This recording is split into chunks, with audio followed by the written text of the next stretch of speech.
नमस्कार। जब एक सत्ता अपने नागरिकों से उनके अधिकार छीनती है, तो वो सबसे बड़ा हथियार जो इस्तेमाल करती है, उसे कहते हैं देश की सुरक्षा का डर। यदि सपने हर किसी को नहीं आते, कविता में पाश ने हमें बताया था कि नींद की नज़र देना ही सपनों की कीमत है।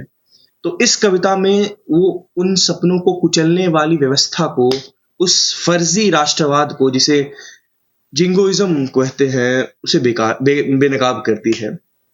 साहित्यशाला पे हमने एक पाश की सीरीज की थी जिसमें उनकी बहुत सारी कविताओं का जिक्र हुआ था। उस सीरीज की ये चौथी कविता है। तो जिस तरह क्रांतिकारी ने मैं विदा लेता हूं मैं अपनी निजी प्रेम को छोड़ दिया था, यहाँ वो स्पष्ट करता है कि वो उस देश से प्यार नहीं कर सकता जो आत्मा के बेगार का कोई कारखाना बन चुका हो। यह कविता सिर्फ विरोध नहीं है, बल्कि यह परिभाषित करती है कि असली देशभक्ति और अंधी चाटुकारिता में क्या फर्क है। कविता कुछ इस प्रकार है।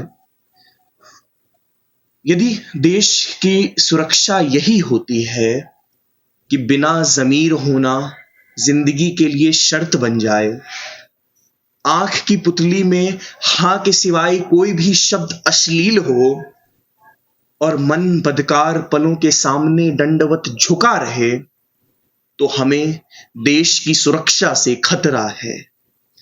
हम तो देश को समझते थे घर जैसी पवित्र चीज, उसमें उमस नहीं होती। आदमी बरसते मेह की गूंज की तरह गलियों में बहता है, गेहूं की बालियों की तरह खेतों में झूमता है और आसमान की विशालता को अर्थ देता है। हम तो देश को समझते थे आलिंगन जैसे एक एहसास का नाम। हम तो देश को समझते थे काम जैसा कोई नशा। हम तो देश को समझते थे कुर्बानी सी वफा।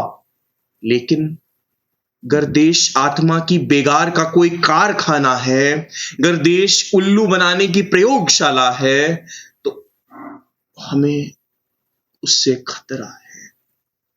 गर्देश का अमन ऐसा होता है कि कर्ज के पहाड़ों से फिसलते पत्थरों की तरह टूटता रहे अस्तित्व हमारा, और तनख्वाहों के मुंह पर थूकती रहे कीमतों की बेशर्म हंसी कि अपने रक्त से नहाना ही तीर्थ का पुण्य हो, तो हमें अमन से खतरा है।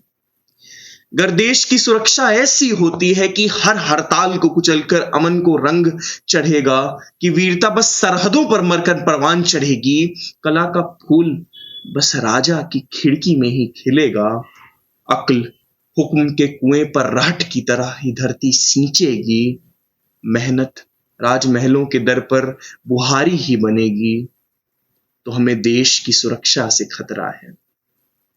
यही कविता थी। ये कविता दार्शनिक और राजनीतिक मनोविज्ञान में जो स्टेट स्पॉन्सर्ड एलियनेशन होता है, मतलब जो राज्य द्वारा प्रायोजित अलगाव होता है, उसे ये कहा जाता है, उसका सबसे सटीक ये हिंदी दस्तावेज है।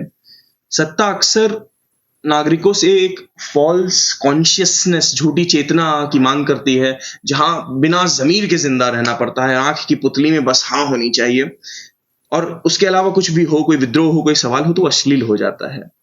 तो यही कविता है। इसकी प्रासंगिकता इतनी खूबसूरत है कि इसमें जो कुछ चीजें हैं, वो आज भी आपको लगेगा कि पाश ने ये आज के एक इवेंट को देख के लिखी थी। तो जरूर पढ़िएगा, खुद एक बार देखिएगा कि आप क्या समझते हैं इस कविता से। धन्यवाद।